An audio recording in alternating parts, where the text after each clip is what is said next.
Good evening. Welcome back to the Glazov Gang, our third and final segment. Our guests this evening are Lisa Daftari, Middle East expert and journalist, Austin Dragon, political analyst, and Ben Shapiro, Shillman Journalism Fellow at the David Horowitz Freedom Center. Ladies and gentlemen, welcome back to the final segment. We had a bombing of a French magazine's headquarters the other day because of some satirical things they did in connection to Islam.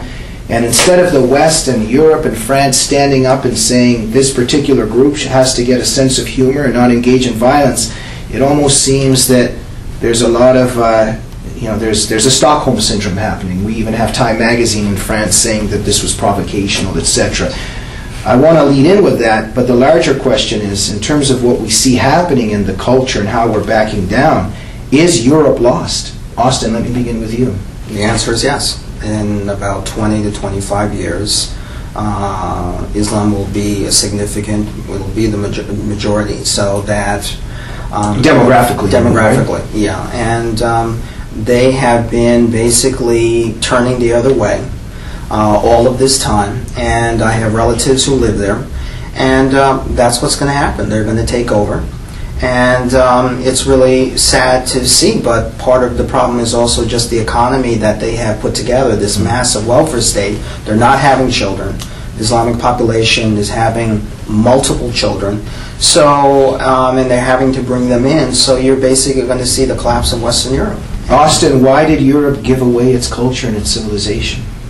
Because it was more interested in its almost socialistic economy, and I think a good life, supposedly. And I think in terms of multiculturalism, the way that the left dominates the culture, you actually cannot say anything about certain cultures, certain religions. I mean, in the suburbs of France today, outside of Paris, there are non-Muslim women now veiling because they will actually get gang raped in those areas if they do not. Well, you can say negative things about Christians and Jews, but if it's Muslims, you can't. So there's a distinction. A huge double standard. Ben, this whole bombing of Charlie Hebdo and how you see just the whole picture of what's happening in Europe. I mean, I don't think Europe is lost yet. I rely on the Europeans.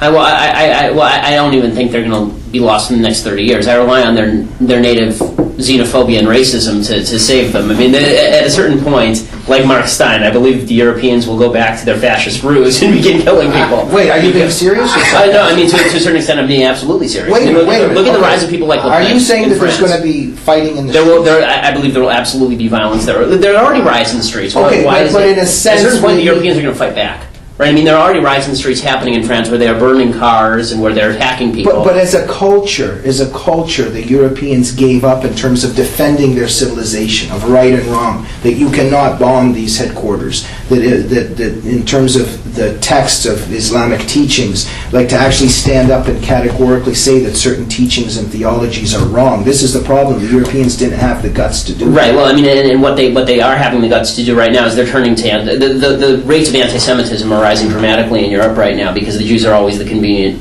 excuse. The problem for them, in France, in Germany, in Spain, in Italy even, the rates of anti-Semitism are rising dramatically. There's only a problem for the Europeans in this, which is that the Jews are not the best scapegoat here because there are no Jews left in Europe. I mean, the European population of Jewry is very low. It's anti-Semitism without Jews. Right. Ben, do you see the anti-Semitism as the common ground where the left and Islamists find a party together? 100%. I mean, 100%. That's exactly what it is. It is where they get together, and it's what on a visceral level. It is what connects them. Ben, which country in Europe for you is the biggest disgrace? I think it's the French. I mean, the French are certainly a disgrace. I would have to say, that's hard to pick. I mean, the Europeans, I would say the English are the biggest disgrace simply because I actually expect something of the English because they actually have a decent history. What do you think about Obama being caught saying something about Netanyahu with Sarkozy? Obama's an anti-Semite. I've said it before, I'll say it again. Obama does not like... He would be very happy to see Israel disappear overnight. Austin, you agree with that? I don't agree with that. We'll get into that then. Lisa, go ahead. A lot has been said. You take it your way. Say. I know. Is Ben upsetting you again? No. He put so much on the table. Lisa, Let's where would start you with take it? the Europeans. Yes, weak. They've given up their land, their culture, everything to the Muslims that have come in. It's actually apparent when you go to Paris and walk through the streets and think there's more women with hijab walking around than without hijab walking around. And I think that but when they do wake up, I don't think we'll be fighting on the streets. I actually think when the Europeans finally do wake up, it'll be too late, because they'll realize that they handed over their entire country to these people who are a minority with a majority mentality and have pushed their way to dominating the culture, and they've done it. I think that also the big disgrace here, and again, Barack Obama, when he came out and said that Muslim women should have the right to veil, as if anybody's making them illegal. He didn't need to. Can I just say one thing? Oh, okay, go ahead. Okay, when I was a Middle Eastern Studies major at Rutgers University in New Jersey, an American university, and Barack Obama was not the president, even though I look quite young.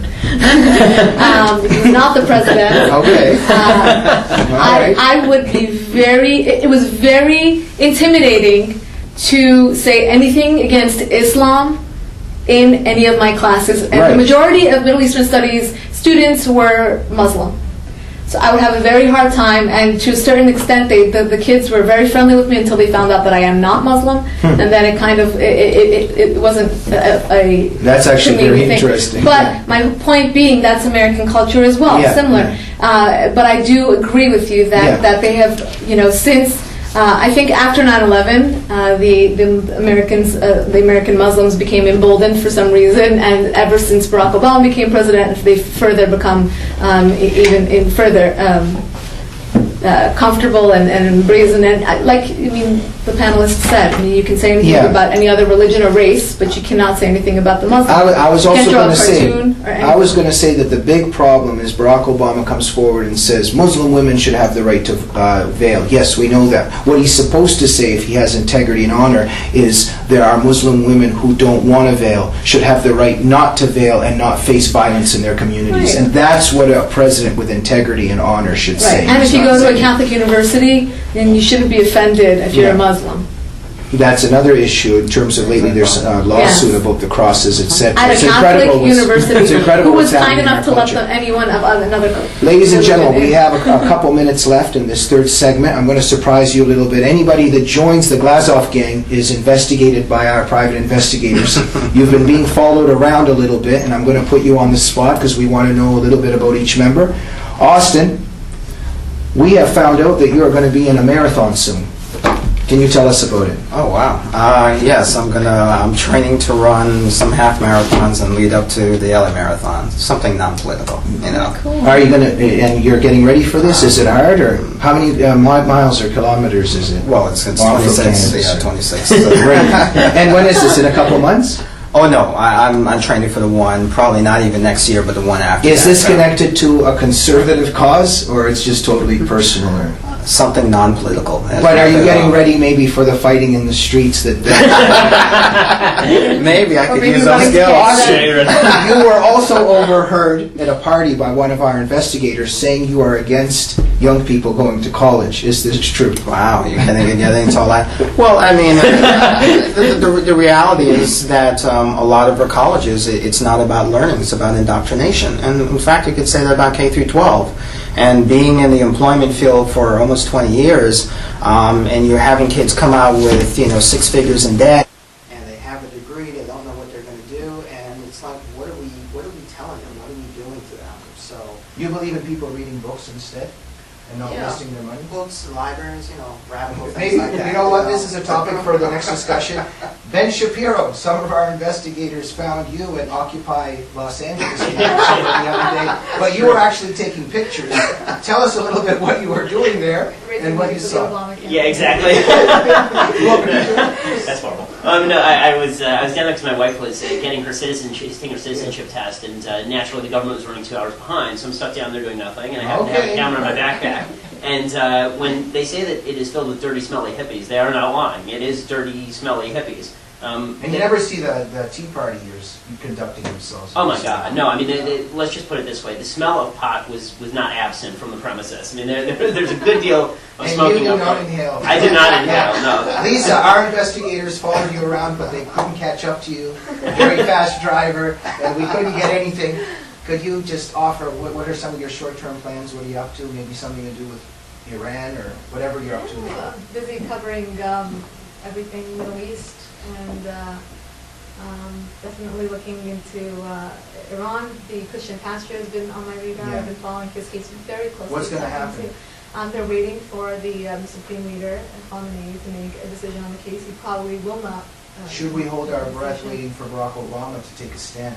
Oh, no. He took a stand on so many things, but not on these things. Not on these things, but again, this should be something that's a reminder to support the people of Iran, because this is what they're going through. I mean, religious minorities and cultural minorities, and they're our biggest allies. So. Before we evacuate, you guys are all freedom fighters, but pessimistic or optimistic in terms of all the threats and challenges we face in our terror war.